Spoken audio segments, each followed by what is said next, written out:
The 1950s was a time of experimentation in the movie industry. Television had shaken things up, and movie studios were trying everything to get people out of their homes and back into theaters. One innovation that emerged was widescreen. This includes Cinerama, Cinemascope, VistaVision, and others.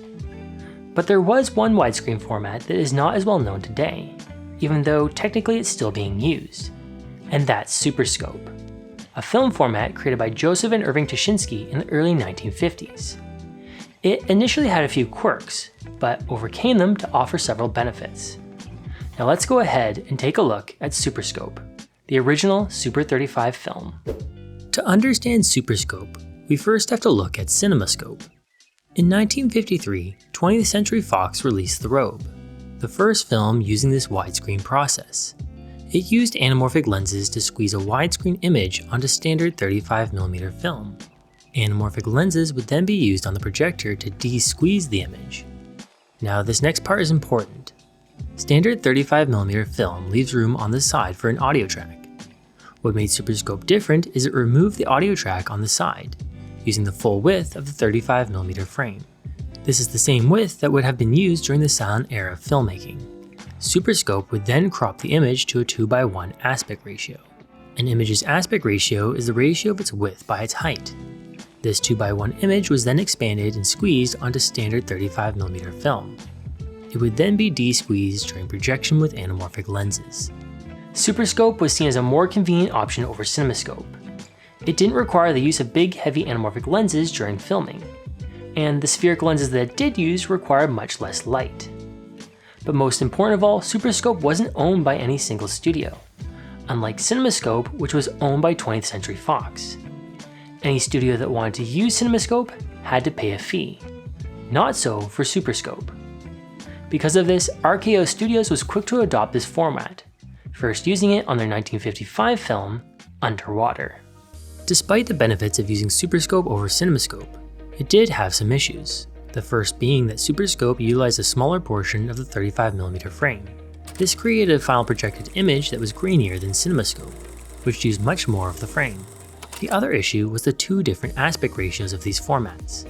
As I mentioned earlier, Superscope had a 2:1 aspect ratio. Cinemascope utilized a 2:1 squeeze and had an aspect ratio of 2.55:1.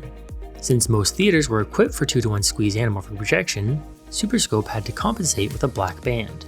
The problem was this meant the image was centered on the 35mm frame. Since the creation of sound on film, the standard 35mm image had always been offset, and all movie theaters had adjusted the projectors to compensate for this. This meant in order to project Superscope, theaters would either have to project the film off-centered on their screens or readjust the projectors. Neither of these was an ideal option.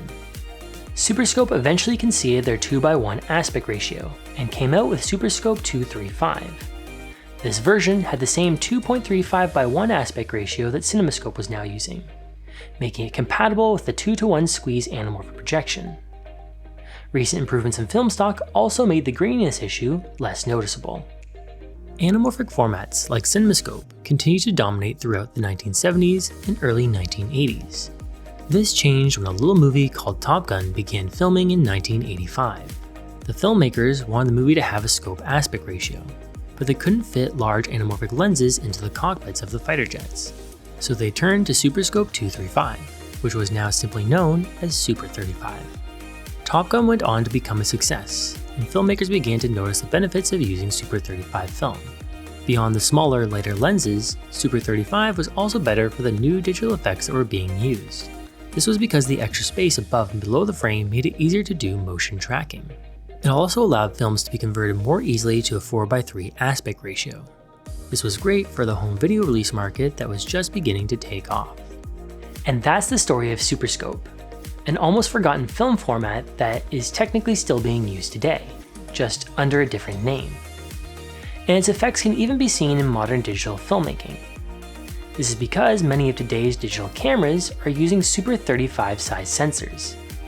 This all goes to show that even though film technology is changing, some things stay the same.